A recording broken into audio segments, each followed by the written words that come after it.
जय श्री राधा रमण। शरद पूर्णिमा के बाद से ही पवित्र कार्तिक महीने का आरंभ हो जाता है। वर्ष में आने वाले सभी मासों में से कार्तिक मास को सबसे श्रेष्ठ माना गया है। कार्तिक मास बुरे कर्मों का नाश करके मनुष्य के सारे संकट दूर करता है और उसे भक्ति मार्ग पर अग्रसर करता है। चातुर्मास में आने वाले मासों में सबसे महत्वपूर्ण माना जाता है कार्तिक मास को। कार्तिक मास में आने वाली देवउठनी एकादशी पर ही श्री हरि विष्णु भगवान योग निद्रा से उठ जाते हैं। इसी महीने में भगवान श्री हरि के विग्रह श्री शालिग्राम जी के साथ तुलसी पूजा का भी विशेष महत्व बताया गया है। इसी महीने में माता तुलसी और शालिग्राम जी का विवाह भी किया जाता है। कार्तिक मास में दीपदान, गंगा स्नान और यज्ञ अनुष्ठान से कई गुना फल की प्राप्ति होती है। आप सभी को इस परम पवित्र दामोदर मास यानी कि कार्तिक मास की ढेर सारी शुभकामनाएं। हम आशा करते हैं कि इस महीने आप सब पूरी तरह अपने आप को श्री कृष्ण की भक्ति में डुबोने के लिए पूर्ण रूप से तैयार हैं। कार्तिक मास का पूरे विधि विधान से पालन करने से मनुष्य के सारे कष्ट तो दूर होते ही हैं, साथ ही पुण्य की भी प्राप्ति होती है। कार्तिक मास में ही धनतेरस, दिवाली, छठ पूजा, कार्तिक पूर्णिमा, गोवर्धन पूजा जैसे अनेक महत्वपूर्ण व्रत और त्योहार आते हैं। ये कार्तिक मास श्री हरि विष्णु भगवान को अत्यंत प्रिय है। आइए अब हम सब मिलकर कार्तिक मास अध्याय 3 का श्रवण करते हैं।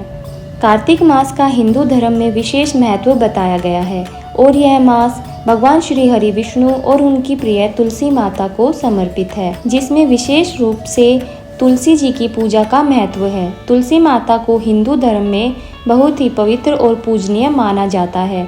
उनका विवाह भगवान श्री विष्णु के शालिग्राम रूप से हुआ था, जिससे तुलसी विवाह का आयोजन भी इस पवित्र मास में किया जाता है, जिसे तुलसी विवाह के नाम से जाना जाता है। तुलसी माता की कथा में धर्म, भक्ति और जीवन के आदर्शों का वर्णन है। कार्तिक मास में तुलसी माता की इस पावन कथा को सुनने से सभी पापों का नाश होता है और मोक्ष की प्राप्ति होती है। तुलसी माता की पूजा करने से घर में सुख, शांति, समृद्धि और आरोग्य की प्राप्ति होती है। इसीलिए कार्तिक मास में तुलसी माता की कथा सुनने का विशेष महत्व है और इस कथा से हमें अपने जीवन में सच्ची भक्ति, संयम और आस्था का मार्ग भी दिखता है। तो आइए आज की कथा की शुरुआत हम सब तुलसी माता को नमन करके तुलसी माता की कथा के साथ करते हैं। प्राचीन समय की बात है, एक परिवार में ननंद और भाभी साथ साथ रहा करती थी। ननंद का विवाह अभी नहीं हुआ था। वह तुलसी जी के पौधे की बहुत ज़्यादा सेवा करती थी। नियम से तुलसी जी को सींचती और दीपक जलाती थी, लेकिन उसकी भाभी को यह सारी बातें बिल्कुल भी पसंद नहीं थी। जब कभी उसकी भाभी को बहुत ज़्यादा गुस्सा आता तब वह अपनी ननंद को ताना देते हुए कहती कि जब तेरा विवाह होगा तो मैं इस तुलसी को ही बारातियों को खाने को दूंगी और तुम्हारे दहेज में भी तुलसी ही दूंगी। तुम्हें और कोई काम धंधा तो है नहीं, जब देखो तुलसी की ही सेवा करती रहती हो। कुछ समय बीत जाने पर ननंद का विवाह तय हो गया। विवाह के दिन भाभी ने अपने कहे अनुसार बारातियों के सामने तुलसी का वह गमला फोड़ दिया जिसकी सेवा उसकी ननंद किया करती थी और तुलसी के पत्ते खाने के लिए सभी बारातियों को दे दिए। तुलसी जी की कृपा से वह फूटा हुआ गमला कई सारे स्वादिष्ट पकवानों में बदल गया। भाभी ने गहनों के नाम पर तुलसी की मंजरी से बने हुए गहने अपनी ननंद को पहना दिए। तुलसी जी की कृपा से देखते ही देखते तुलसी जी की मंजरी से बने वह सारे गहने सुंदर सोने जवाहरातों में बदल गए। इतना ही नहीं, भाभी ने क्रोध के मारे वस्त्रों के स्थान पर तुलसी का जनेऊ रख दिया और वह भी रेशमी और सुंदर वस्त्रों में बदल गया। अब जब ननंद अपनी ससुराल में पहुंची तो ससुराल में तो उसके दहेज की बहुत ज़्यादा प्रशंसा हुई। यह बात भाभी के कानों तक भी पहुंची। उसे बहुत ही आश्चर्य हुआ। उसने सोचा कि उसने तो ननंद के गहने, कपड़े और जनेऊ तक तुलसी जी के ही रखे थे और तुलसी जी की मंजरी रखी थी। यह सब जानकर भाभी को बहुत ज़्यादा आश्चर्य हुआ। अब उसे तुलसी जी की पूजा का महत्व समझ में आ गया था। उस भाभी की भी एक बेटी थी। वह तब अपनी बेटी से कहने लगी कि बेटी, तुम भी तुलसी जी की सेवा किया करो, तुम्हें भी तुम्हारी बुआ की ही तरह फल मिलेगा। वह जबरदस्ती अपनी बेटी से तुलसी महारानी की सेवा करने को कहा करती, लेकिन लड़की का मन तो तुलसी की सेवा में लगता ही नहीं था। धीरे धीरे समय बीतता गया और भाभी की लड़की बड़ी हो गई। अब उसके विवाह का समय आ गया था। तब भाभी सोचने लगी कि जैसा व्यवहार मैंने अपनी ननंद के साथ किया था, वैसा ही व्यवहार मैं अपनी बेटी के साथ भी करूंगी। यह भी गहनों से लद जाएगी और बारातियों को भी खाने में तरह तरह के पकवान मिलेंगे। भाभी मन ही मन सोचने लगी कि ससुराल में भी मेरी बेटी को बहुत मान सम्मान मिलेगा। यही सोचकर भाभी ने सारे बारातियों के सामने तुलसी का गमला फोड़ दिया, लेकिन इस बार गमले की मिट्टी मिट्टी ही रही। मंजरी और पत्ते भी अपने ही रूप में रहते हैं। जनेऊ ने भी अपना रूप नहीं बदला और जब भाभी ने सभी बारातियों को खाने में तुलसी के पत्ते दिए तो यह देखकर सभी लोग और बाराती भी भाभी की बुराई करने लगे।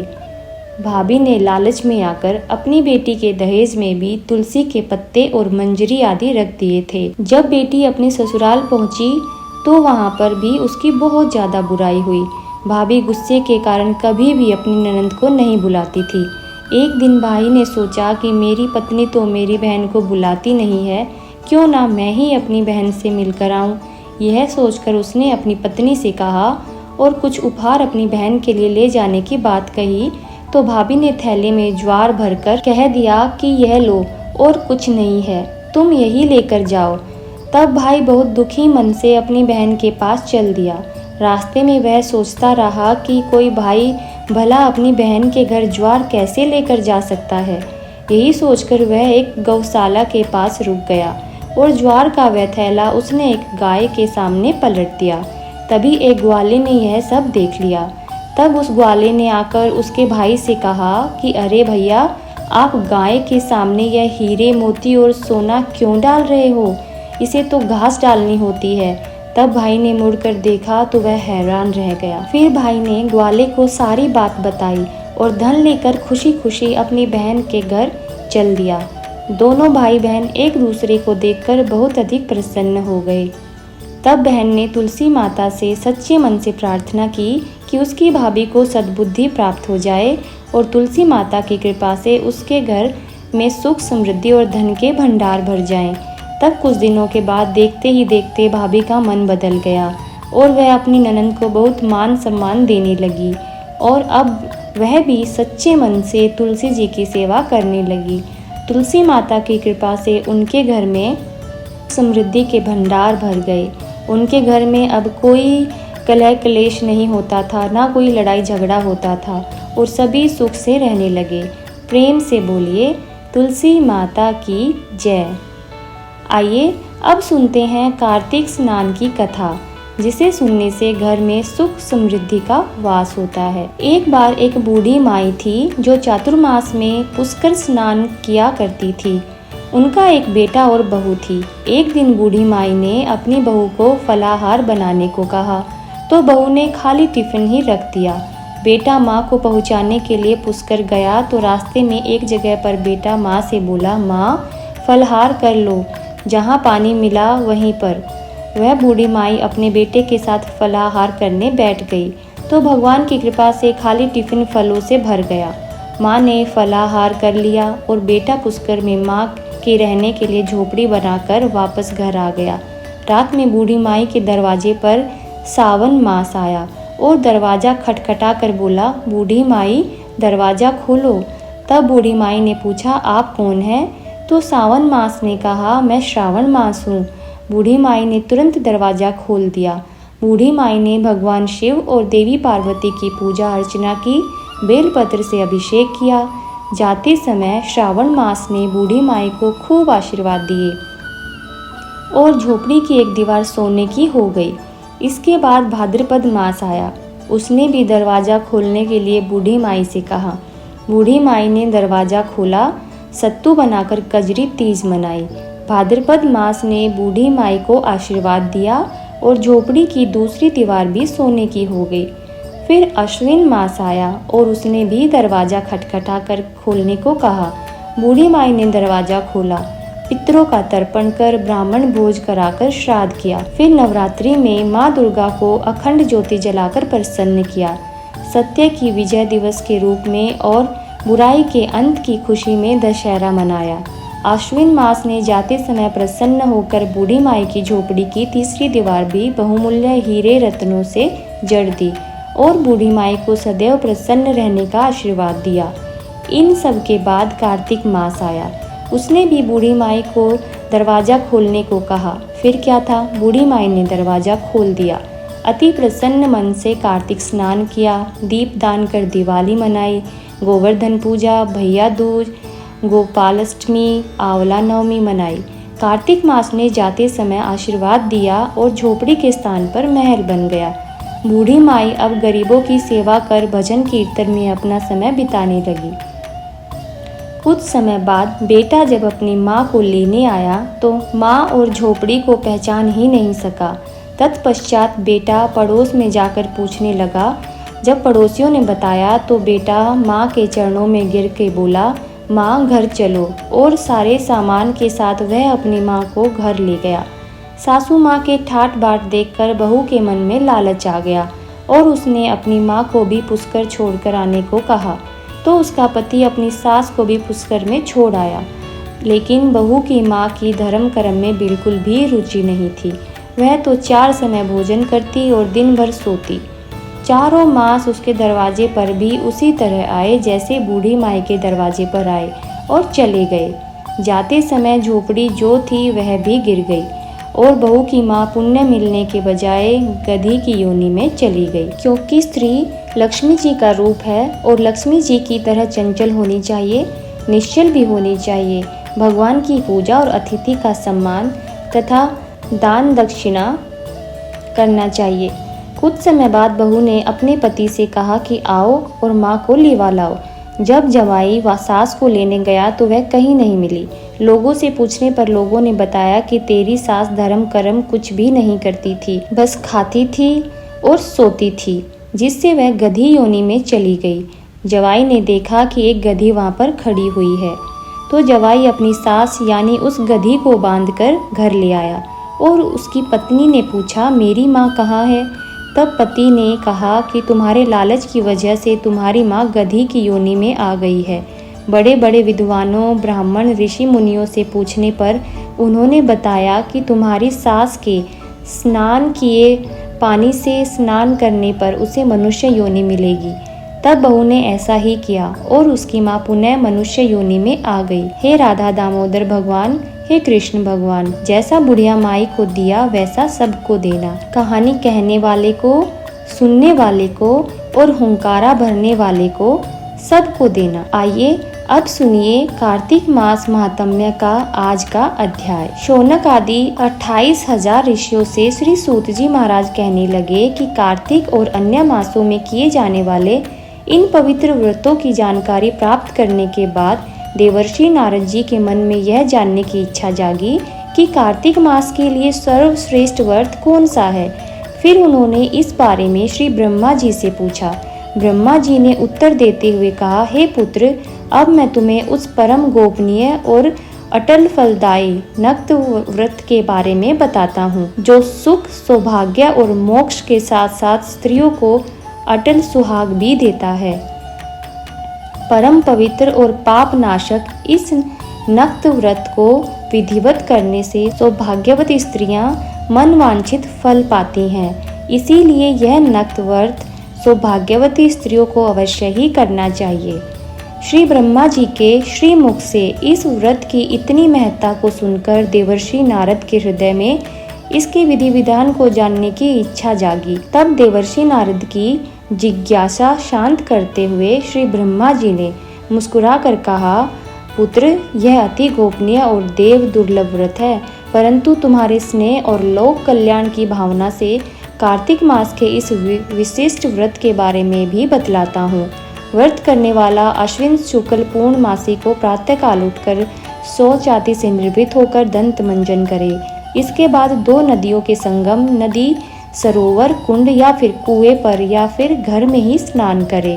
व्रत के एक दिन पहले सिर नहीं धोए और व्रत वाले दिन विधि पूर्वक स्नान करे। अर्थात सिर से स्नान करें और पवित्र भावना से विधाता का स्मरण करें। फिर वह व्रत का संकल्प इस प्रकार करें कि हे जगत के रचयिता और कर्ता, आप कृपा करके मेरे पति देव की रक्षा और मेरी संतान की वृद्धि कीजिए। फिर सूर्य जाप करके सूर्य देव को नतमस्तक होकर प्रणाम करें। उस दिन सुंदर वस्त्र और आभूषण धारण करें और फिर दिन में भोजन अथवा जलपान कदापि नहीं करना चाहिए। पूरे दिन निराहार रहकर भजन कीर्तन और पूजा में अपना समय बिताना चाहिए। यहाँ पर देवर्षि नारद को श्री ब्रह्मा जी अश्विन पूर्णिमा, जिसे शरद पूर्णिमा कहते हैं, उसके विधि विधान के बारे में बता रहे हैं और यह व्रत हर सुहागिन महिला को करना चाहिए। पूजन विधि के बारे में बताते हुए श्री ब्रह्मा जी ने कहा कि सायकाल में श्री विष्णु की चांदी के पात्र में दूध डालकर पूजा करनी चाहिए। प्रतिमा अपनी सामर्थ्य के अनुसार सोने, चांदी, तांबे या फिर मिट्टी की बना सकते हैं। फिर उसे लाल या फिर पीले वस्त्र पहनाएं। फिर विधि विधान से पूजा करें। चांदी के पात्र में रखे हुए दूध को सोने की मथनी अथवा अपनी सामर्थ्य के अनुसार लकड़ी की मथनी से मथे। साथ ही यह प्रार्थना करें कि हे श्री हरि, मुझे भोग आदि के लिए गौ प्रदान करके मेरी संपत्ति की वृद्धि करिए। मेरे पतिदेव को धन धान्य युक्त और चिरायु कीजिए और बहुत से दास दासियां प्रदान कीजिए। इसके बाद ब्राह्मणों को भोजन कराएं और अपने कुल के वृद्धों और वृद्धाओं को बहुत स्वादिष्ट भोजन कराकर उनकी आत्माओं को तृप्त करें। फिर तारों को देखकर स्वयं भी भोजन करना चाहिए। यह आश्विन शुक्ल पूर्णमासी को किया जाने वाला नक्त व्रत है। यह व्रत सभी प्रकार के पापों का नाश करने वाला, समस्त कामनाओं को पूर्ण करने वाला और ज्ञानी पुरुषों को मुक्ति देने वाला है। भगवान जप, तप और तीर्थ स्नान से उतने प्रसन्न नहीं होते जितने कि इस व्रत से हो जाते हैं। जो इस दिन श्री हरि के आगे कपूर जलाता है, उसको बड़े वृक्षों और गौओं के दान का फल प्राप्त होता है और उसके कई कुल बैकुंठ लोक में वास करते हैं। जो केसर और कस्तूरी सहित कपूर अर्पित करता है, उसके कई वंश बैकुंठ लोक को प्राप्त हो जाते हैं। जो स्त्री इस दिन वस्त्र दान करती है, वह कपड़ों के सूत्रों की लड़ियों के बराबर करोड़ों वर्ष वैकुंठ लोक में वास करती है।